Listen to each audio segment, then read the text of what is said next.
First up is Elisa y Marcela. This is a 2019 Netflix Spanish movie that's historical, all in black and white, and lesbian.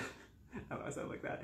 Anyway, so yeah, this is the basic premise. It's based on a true story of these two women who met as school kids, fell in love, and then it's about them just trying to live their lives as lovers in 1901, when obviously it's a real struggle to be gay. So yeah, it was pretty good. I put it in the quite liked category. I loved all of the stuff at the beginning with them like being all flirty and stuff. That was great. And I love the story in general. My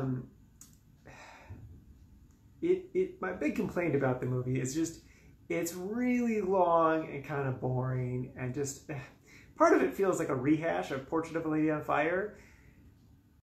Like, it kind of feels like they're just trying to tell the same story, but these two movies actually, this movie and that movie filmed at the same time, so it's not like that either one is repeating the other one. But like, the stuff that it feels like it's repeating Portrait of a Lady on Fire, I think they didn't really need that stuff, because it's more about them being persecuted, that's the word. And really just like the stuff where they're in prison at the end of the movie, that's the really, really interesting part of the movie. I don't know what that sound is. And I think they just needed more time at the end there. I think get rid of a lot of like the flirty stuff, which was fun and enjoyable, but we didn't need it. We needed more of them, you know, being hated on to tell in a more, oh, it's construction, that's what it is. That's fun. All right. Sorry, I'm distracted by noises. Yeah, the ending stuff, that was all really great. Needed more of that, less of the cutesy stuff. Also, there's one other thing I want to talk about. I don't know what they're doing, but I'm just going to keep going. So if you hear noises, it's fine. So obviously, you know, it's a love story, so there's going to be some sex scenes. And I do think there might have been a little too much of it, but it was fine mostly. It wasn't gratuitous or anything. Some people were kind of complaining online, but I thought it was fine. So one of the sex scenes involves an octopus. And it's really weird. I don't understand why that happened. And from what I can tell, people online also don't understand why that happened.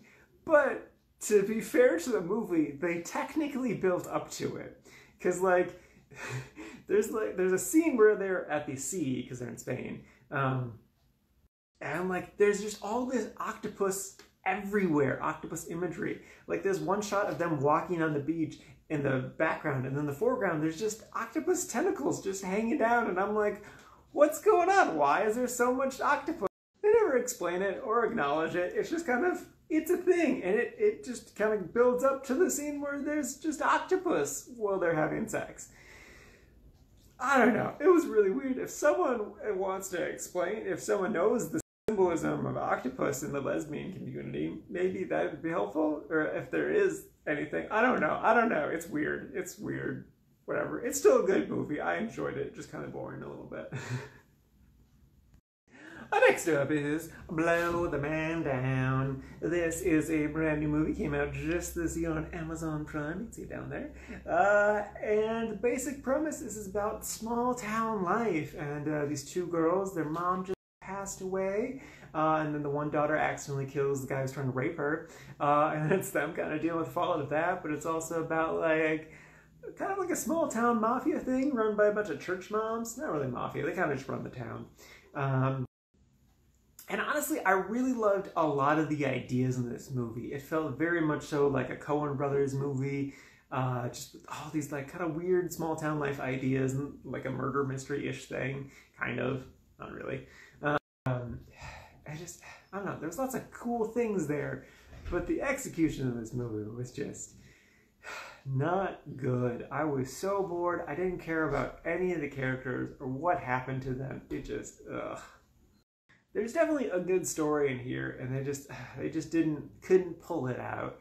I will say though, I loved the music in this movie, especially like the opening scene, because it's a bunch of like big hairy fishermen all singing this like sea shanty thing together, and that's really good. But then the movie just kind of goes down there from there. I put it in the meh category because I liked ideas, I just didn't like the movie really. Yeah. And lastly is She Dies Tomorrow. This is also a brand new movie on Hulu. And yeah, the premise, I'll just read you what the premise is on Hulu. It says, a woman's conviction that she will die tomorrow spreads like a contagion through a town. And that's the entire movie. There's literally nothing else to this movie besides that. There's no character growth. There's nothing really that interesting. There's just this woman, and she's like, I'm going to die tomorrow. And then she goes and tells someone that. And then they're like, no, you're not. And they're like, wait, but I'm going to die tomorrow. And they're like, I'm going to die tomorrow. And then they go to someone else and like, I'm going to die tomorrow. And they're like, no, you're not. And then they're like, but I'm going to die tomorrow. And they're like, yeah, I'm going to die tomorrow. And that's the entire movie. It's so freaking boring. Like, I don't know what this movie's trying to be. It's obviously a metaphor for something. I don't know what it is. I read some people who like actually tried to analyze this, and like maybe it could be right, but this movie's just bad. It's, I guess, an art house movie. Let's go with that, because it's all colorful and stuff. That's what art house movies are, right? Like, this poster looked really cool. It really reminds me of Mandy, which was a really good movie. You should definitely watch Mandy. And I don't know what the hell this movie is, man. It's just not. Also, that's not what the movie should be called.